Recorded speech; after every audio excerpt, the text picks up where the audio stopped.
Hello বন্ধুরা, MP cartoon বাংলাতে আপনাদের সবাইকে স্বাগত। আমাদের গল্পগুলো যদি আপনাদের ভালো লেগে থাকে তাহলে প্লিজ সাবস্ক্রাইব করবেন আর পাশে থাকা বেল আইকনটি ক্লিক করে দেবেন। আর হ্যাঁ, বেশি বেশি লাইক করবেন, কমেন্ট করবেন আর শেয়ার করবেন। অনেকদিন আগেকার কথা, একটা গ্রামে দুটো বিড়াল থাকতো। দুজনের মধ্যে ছিল গলায় গলায় বন্ধুত্ব। ওরা দুজনে যা পেত ভাগাভাগি করে আনন্দের সাথে খেত। একদিন দুপুরবেলা ওই দুটো বিড়ালেরই খুব খিদে পেয়েছিল, কিন্তু খাবার জন্য ওদের কাছে কিছুই ছিল না। বোন, খুব জোরে খিদে পেয়েছে আমার। খিদের জ্বালায় প্রাণটা আমার বেরিয়ে যাচ্ছে। হ্যাঁ, খিদে তো আমারও খুব পেয়েছে। চলো আমরা দুজনে গিয়ে খাবার খুঁজি। দুই বন্ধু খাবারের খোঁজে বেরিয়ে পড়লো।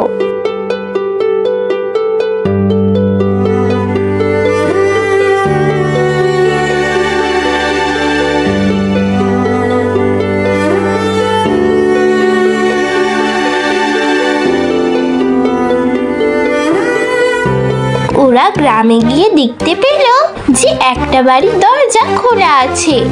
দুজনেই আশপাশ তাকিয়ে দেখলো, আর ওরা দেখলো যে আশেপাশে কেউ নেই।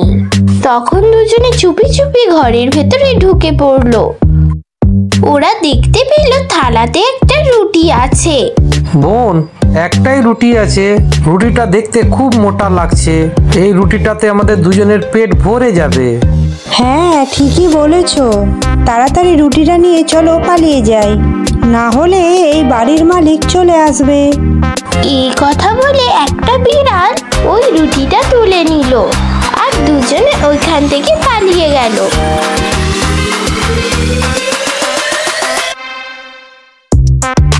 আর দুজনে গিয়ে পৌঁছালো একটা গাছের নিচে।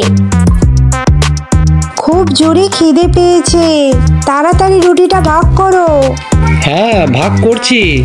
দুই বন্ধুর মধ্যে যখন একটি বিড়াল রুটিতে ছিল, তখন একটি টুকরো বড় হলো আর এবং একটি ছোট।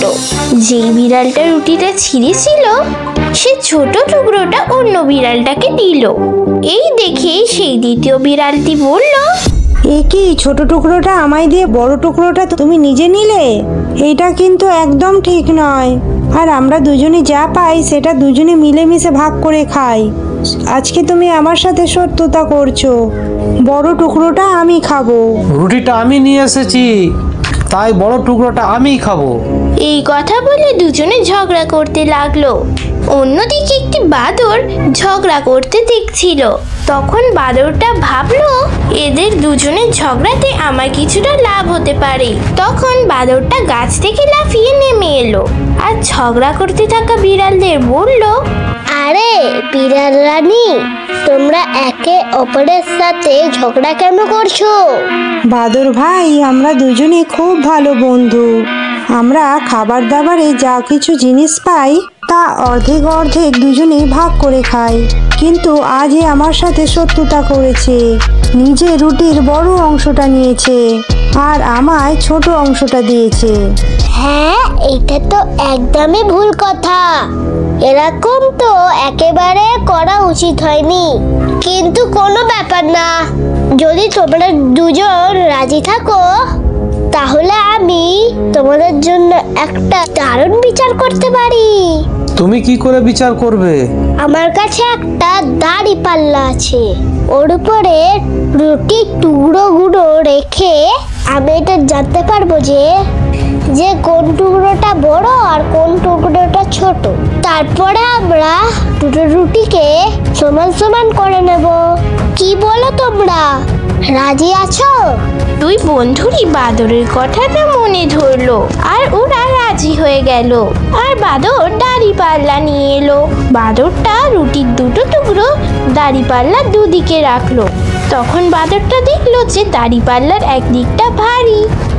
তখন বাদরটা বলল, এই রে, এই টুকরোটা তো বড় হয়ে গেছে। হ্যাঁ, তাহলে দুটোকেই সমান করে দিই। এই কথা বলে বাদরটা বড় টুকরো থেকে কিছুটা ছিঁড়ে খেয়ে নিল। এরপরে অন্যদিকের পাল্লাটা ভারী হয়ে গেল। বাদর ভাই, এ তুমি কি করছো? বিড়াল ভাগে সমান সমান করার জন্য আমি এরকমটা করছি। আর তোমরা চিন্তা করো না, একদম ঠিক ঠিক ভাগ করে দেবো তোমাদের। বাঁদরটা অন্য পাল্লা থেকে রুটিটা নিয়ে আর একটু খেয়ে নিল। এইভাবে প্রতিবার যেই দিকের পাল্লাটা ভারী হয়ে যায়, বাঁদর সেই দিক থেকে একটু রুটি নিয়ে খেয়ে নিচ্ছিল।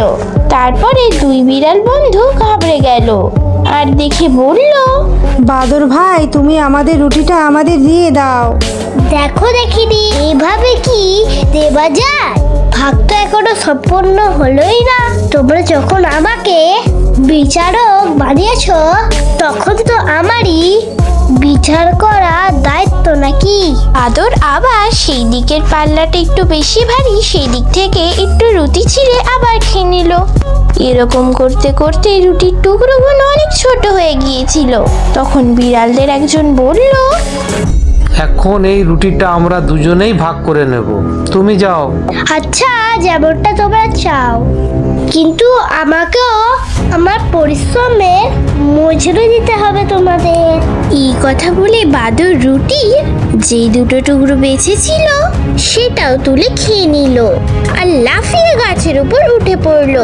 বেচারা বিড়ালরা একে অপরের দিকে ফ্যাল ফ্যাল করে চেয়ে রইল।